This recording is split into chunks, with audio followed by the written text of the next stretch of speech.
Here we go again. Hey guys, कैसे हैं आप लोग? मैं हूं ऋतिक और आप देख रहे हैं राइम एनिमे।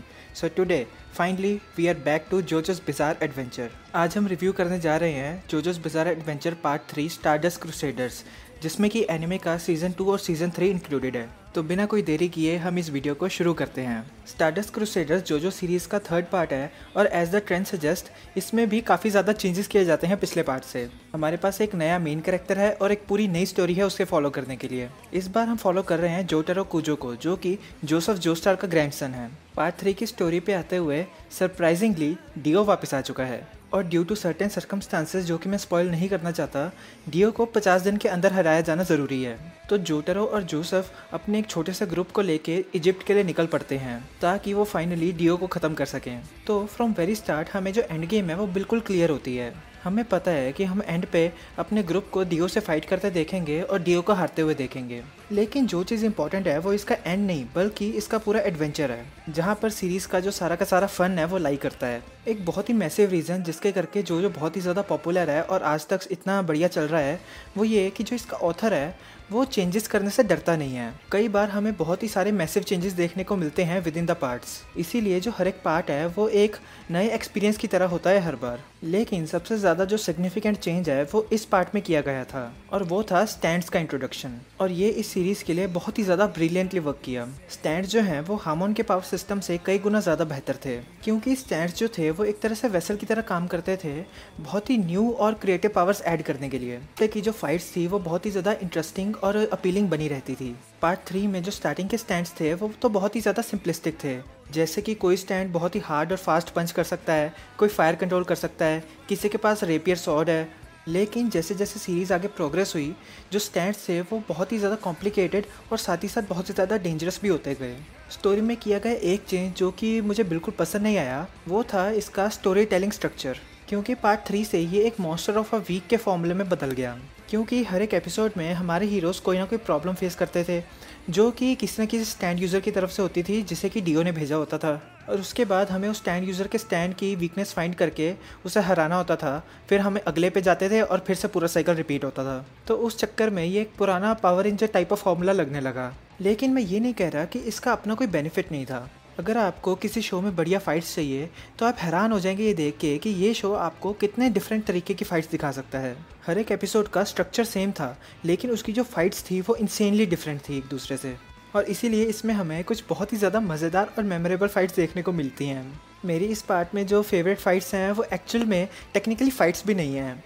डार्बी ब्रदर्स के साथ खेली गई कार्ड गेम और वीडियो गेम फाइट्स ना होते हुए भी कुछ बहुत ही इंटेंस मोमेंट्स में से एक हैं। और इंटेंस मोमेंट्स की बात करते हुए डेथ 13, जो कि आई बिलीव पार्ट 3 का मोस्ट टेरिफाइंग स्टैंड है, और जोटारो और उसके दोस्त उस स्टैंड से सिर्फ प्योर लक के करके बच गए। हाउएवर दैट सेड, मुझे अभी भी लगता है कि ये चीज़ जो थी ये थोड़ी सी ओवरडन थी, क्योंकि जब जोटारो एंड कंपनी इजिप्ट पहुंच गई तो न्यू स्टैंड यूज़र्स और ऐड कर दिए गए। आई बिलीव कि नंबर ऑफ स्टैंड यूज़र्स जो थे उन्हें थोड़ा सा कट किया जा सकता था। एक और चीज़ जो कि मुझे सेकेंड हाफ ऑफ पार्ट 3 में पसंद नहीं आई वो थी इसकी sense of progression. So let me explain. पहले हमें पता था कि जो जोटारो एंड कंपनी है उन्हें जापान से इजिप्ट तक पहुंचना है, और इसके चलते जो उनकी जर्नी है वो हमें फिजिकल मैप के लेआउट में दिखती है, जिसमें कि वो डिफरेंट सिटीज़ और कंट्रीज़ जैसे कि हांगकांग और इंडिया में से पास होते हुए इजिप्ट पहुंचते हैं। लेकिन इजिप्ट पहुंचने के बाद कोई भी सेंस ऑफ डायरेक्शन नहीं थी। सिर्फ एक लॉजिकल थिंग जिससे कि हम स्टोरी का प्रोग्रेशन कंक्लूड कर सकते थे वो थे 9 इजिप्शियन गॉड स्टैंड्स। हमें पता था कि वो जो 9 के 9 स्टैंड यूज़र्स हैं वो डियो के लिए काम करते हैं और उन्हें हराया जाना ज़रूरी है डियो तक पहुंचने के लिए। और जब एक एक करके वो 9 के 9 हार गए उसके बाद ही हम डियो तक पहुंच पाए। टू बी ऑनेस्ट, मैं इस टाइप ऑफ स्टोरी टेलिंग का कोई फ़ैन नहीं हूँ। दैट असाइड, अब हम कैरेक्टर्स की बात करते हैं। इस बार हमारे पास 5 कैरेक्टर्स हैं फॉलो करने के लिए, और वो हैं हमारा मेन कैरेक्टर जोटारो कुजो, जोसेफ जोस्टार, एब्डॉल, काकोइन और मेरा फेवरेट पोलनरेफ। हमारे मेन कैरेक्टर जोटारो कुजो को तो कोई खास कैरेक्टर डेवलपमेंट नहीं दी गई है, उसका पूरा का पूरा कैरेक्टर बैडएज होने पे ही बेस्ड है। मुझे पार्ट 2 का मेन कैरेक्टर जोसेफ उसकी क्वर्कीनेस और उसकी अनप्रेडिक्टेबिलिटी के लिए बहुत ज़्यादा पसंद था। लेकिन जोटारो एक ऐसा बंदा है जो कि अपने प्रॉब्लम्स को हेड ऑन फेस करता है और बाद में उन्हें तब तक ओरा ओरा पंच करता है जब तक उनकी शक्ल पहचानने के लायक नहीं रह जाती। इसके बाद हम पोलनारेफ की बात करें तो पोलनारेफ को जोटारो के बाद सबसे ज़्यादा स्क्रीन टाइम दिया गया है और काफ़ी बार वो एक सपोर्ट कैरेक्टर के बजाय एक सेकंड मेन कैरेक्टर की तरह ही फील होता है और पूरे ग्रुप में से उसकी कैरेक्टर डेवलपमेंट जो है वो सबसे ज़्यादा है।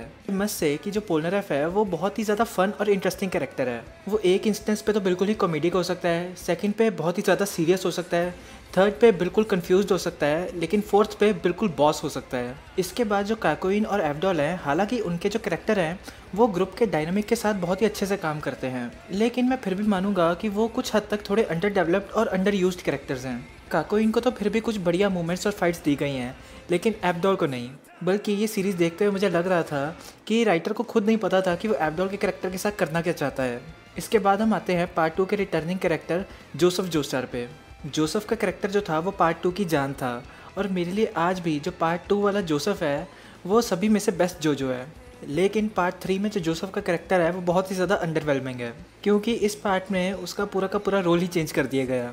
हमने उसका स्ट्रेटेजिक बैटल स्टाइल और उसका trademark now you will say पूरे 2 सीजन्स में सिर्फ एक ही बार देखा। उसको बैटल सिचुएशन से ज़्यादा सिर्फ कॉमेडिक पर्पस के लिए यूज़ किया गया। अभी हम एनिमेशन और साउंड ट्रैक की बात करें तो एनिमेशन जो है वो पिछले सीज़न से भी ज़्यादा अच्छी थी इसमें, लेकिन यही चीज़ मैं साउंड ट्रैक के बारे नहीं कह सकता।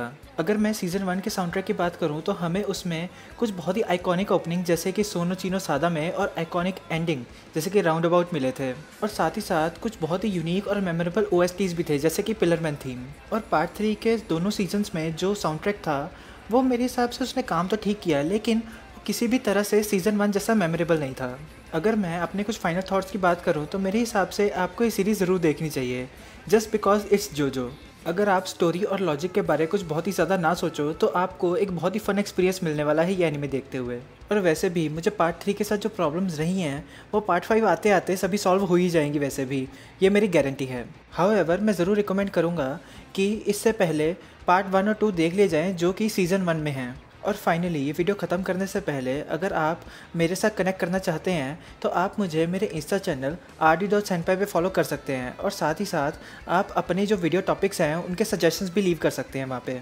अगर मुझे वो टॉपिक्स इंटरेस्टिंग लगते हैं तो मैं ज़रूर उन पर वीडियो बनाऊँगा। सो फाइनली मेरा आज का रिव्यू यहाँ पे ख़त्म होता है। उम्मीद है आपको ये वीडियो पसंद आई होगी। अगर पसंद आए तो लाइक और सब्सक्राइब ज़रूर कर देना और बेल आइकन को भी ज़रूर दबा देना, जिससे कि आपको पता लग जाए कि मेरी अगली वीडियो कब आ रही है। So here we go, thank you and goodbye.